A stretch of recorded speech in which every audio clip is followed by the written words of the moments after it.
Hello, Eric Rose, ZenView Studios here. In this video, I will present the different steps to maintain the Soundcraft 6000, the steps I underwent. I had a first video that explained a little bit the context. Now I will go in detail. It's a little bit long.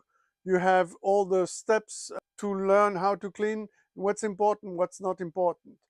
In another video, I will detail how you do measurements, what I explained about the spectrum analyzer and what's important, what's not, so you can figure it out more quickly.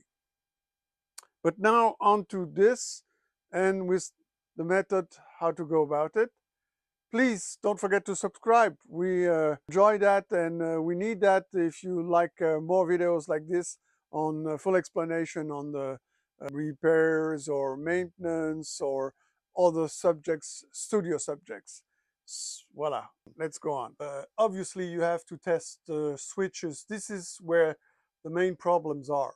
On a board like this age, the electronic has in reality very little problems. The only problems are little switches. And I will show you the method I use and the results are there, but I will show you how you test the results. Once you've cleaned, what you do is you run, I have here, the system is with the antelope and it's set, I will open the channel, let's see, 21 up and 22. Now we have, oops, you can hear it, channel 21 and 22 running as a line input. I can turn them off one at a time. I can turn it here and you can see it on the meters appearing on the number 1 meter if you want, and I can move it around. And the test is this: all you have to do is no clicks. That's okay. That means it's working fine. Same here. Phase, it's clean. Low pass, it's clean. So this means the switches, they were not like this when I got the board. But I will show you how you maintain them. They're now okay. And this is the first thing you have to do, obviously, once you've cleaned up the board. And I will go over the channel, as I say, one channel at a time. But this is the first thing you have to do. This way you ensure that the main switches, obviously, when you have a board like this, the main switches is the line switch, because it gets used all the time, switching between line and microphone. And the mix switch, number 1, that's used, and you can clean up also the other ones, but most likely the 1, 2 switch is the other one that might be culprit. All you have to do is see if you have bad contacts when you send a line signal and see if anything rattles. This will tell you. On to the channel now to see what's there to do and how you see if the channel physically looks okay or if there is a problem.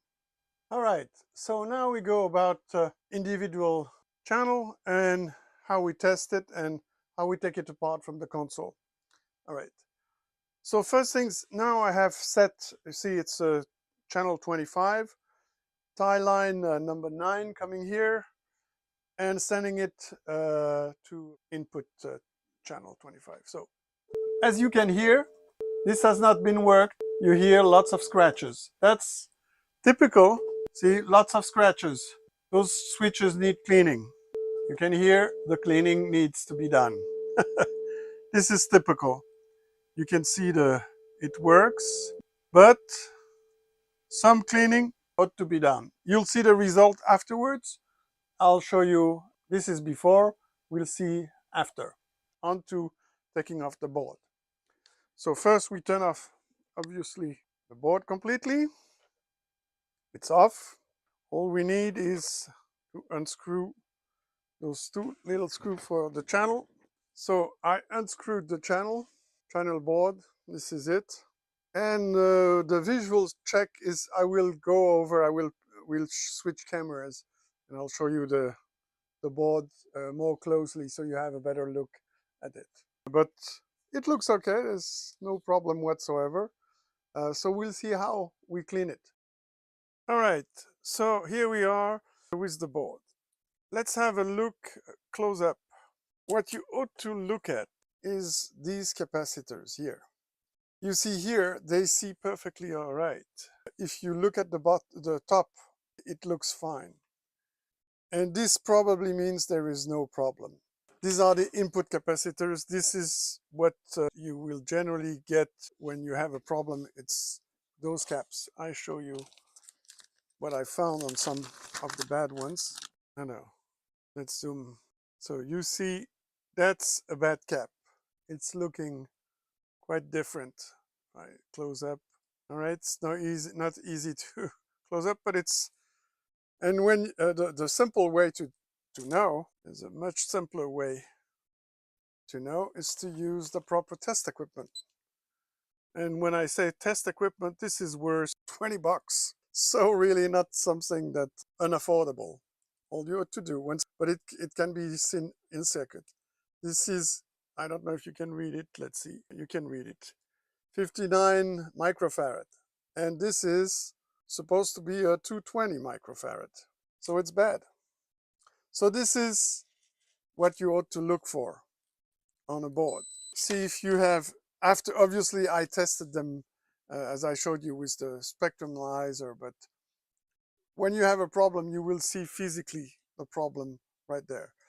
So let's go on to what we do now. All we need to do, we take off all the buttons. You have to do that cleanly. First the buttons, always in the same order of work. This way you'll get better and quicker at it. Then you start unscrewing all the nuts so you don't damage the metalwork underneath. This is in real time, so you will see it doesn't take such a great amount of time to clean it up. Voila.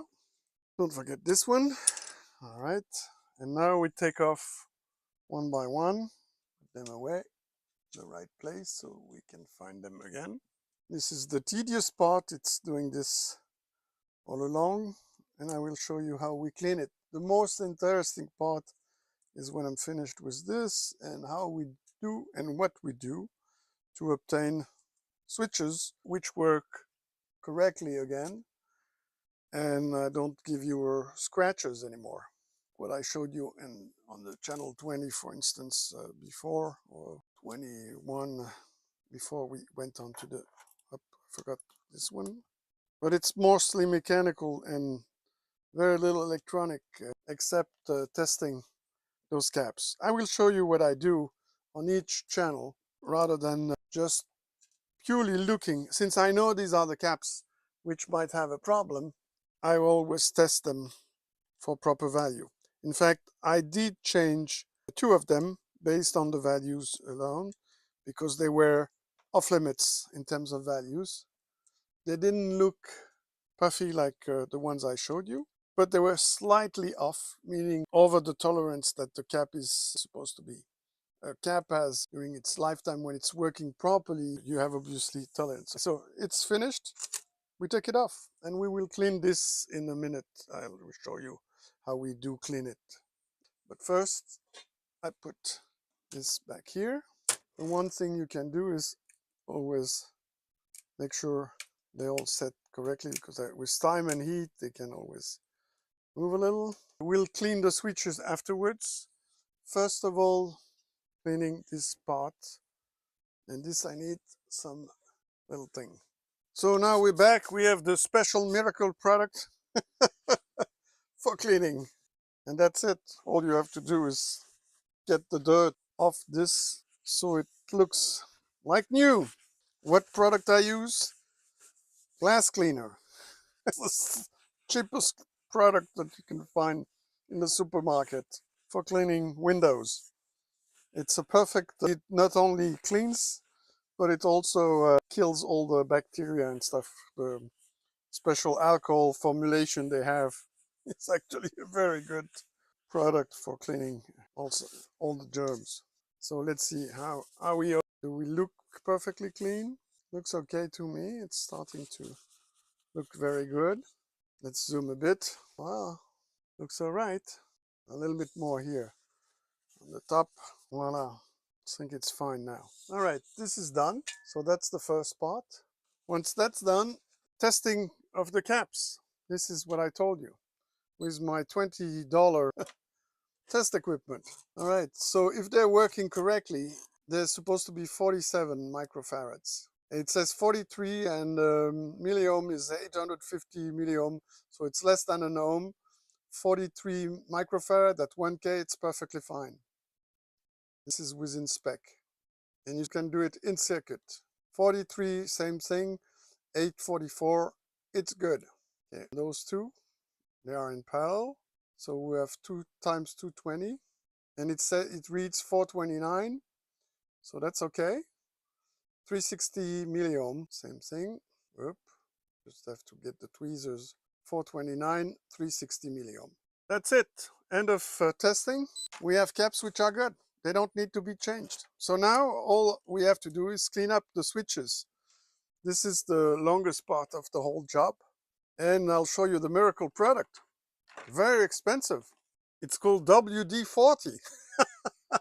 Don't use DeoxIT or anything like this. I mean, you want, but if you want to pay more, this will work just the same. Perfectly good. You see, I don't put a huge amount. That's the trick. As little as you can, because it's not easy to measure. As you can see, I don't do exactly as I wish. Voila, that's enough. So I have done switch 1. This is mix. This is 1 and 2. This is the 4 switches up. It's the phantom. That's the line or microphone. This is the most important one. This is phase, and this is the low pass filter, and this is the EQ. Generally, that's absolutely all there is to it.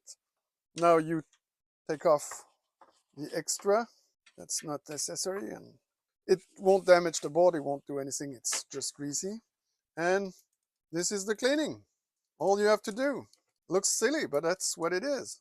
I'll link a video showing DeoxIT and WD-40 on a copper plate that's oxidized. Ham radio tests, did some tests on those. Voila, that's it. As far as the switches are concerned, we've finished. Now what I do is something else. It's cleaning for beauty. Okay, we can put this away. These are the bad ones. Cleaning for beauty. So what I do, very simple. A little bit of product here. An old toothbrush. And there we go. We can clean up, and I can see with my lamp. Let's see if all right. So it's a little bit long and tedious, but that's what you need to do. This way you can get these things much cleaner than they were. This is where the fingers put all the grease and stuff, and you can look up when you really want to be good at it. You can take off the little grease marks that won't come off so easily with a little tweezer. Scratch the, now that's been started to attack by the product, the cleaning product. And this way you can get off even the little marks. I don't know if you see them. No, you won't. I'll show you the result. Okay, this is perfect, but it's good enough. So if I take off my lamp, my mirror, and I can show you, we can zoom in. So you see it's not perfect here. There's still a little bit of dirt, and this is what I'm trying to get at. A little bit of toothbrush again. Sorry, I have mirror. I'm in for you guys. Let's see if you can see the results. Okay, the results way better than it was. They all look okay. This is a bit still dirty. So obviously you can do this with, again, your toothbrush.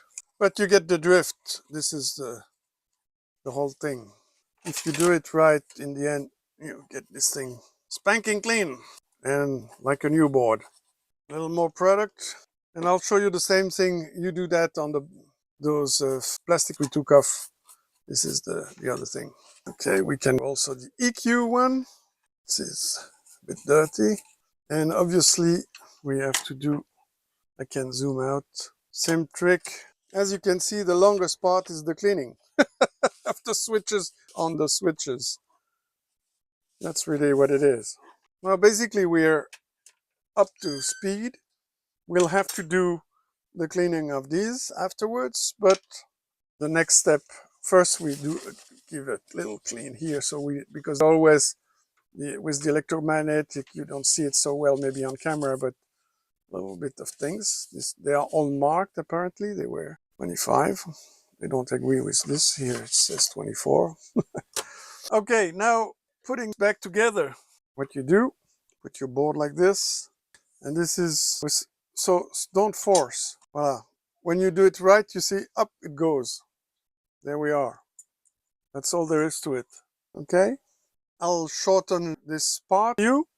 So now putting back the little screws. The last one is the one that holds the metal part to the board.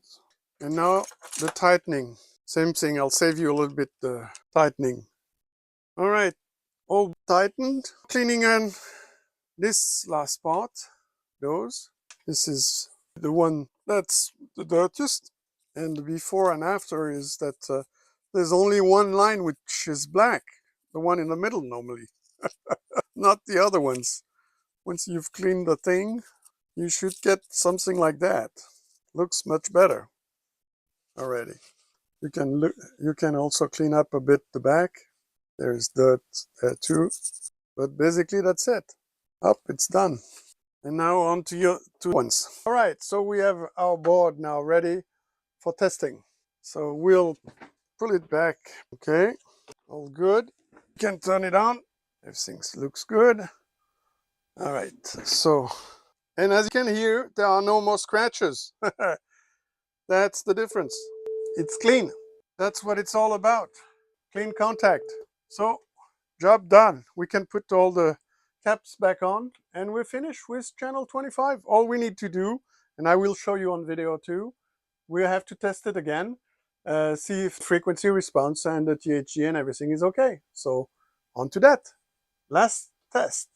All right, last but not least, we test our channel 25 with the spectrum analyzer. The spectrum analyzer is fed directly channel input, the mic input, and we have the output sent back to the analyzer. Here we go, and we run the test. Okay, and the values. And what we can see is that we have at least 102 dBs of minus 102 dBs of THD. I'll give you the capture so you can look for yourself. The THD value is the sum of those spikes that you see, the square root of the sum of those spikes. And when you have a little value, the highest one here is at 21K and it's 98.8, varies a little bit with the measurement. But this gives you an idea that the channel is working fine. We can also run a frequency response to see that it's okay. I'll do that just now. And you see up, it's perfectly flat. And it's flat down to here it's 0 hertz, but anyway, it's done from 20 to 23K since it's 48K sampling rate. That's what I decided. Voila, you've got thing. We can always look at the effect of low pass filter, and you see a perfect functioning low pass filter. Voila. That's it. Now you've done a test complete of the channel that you've just not recapped, but cleaned up and took care of all the switches and the problems. No caps were changed. Et voila. Hope you enjoyed. Please don't forget to subscribe if you did. And give us your comments in the video. Hope to see you soon on the channel. Bye.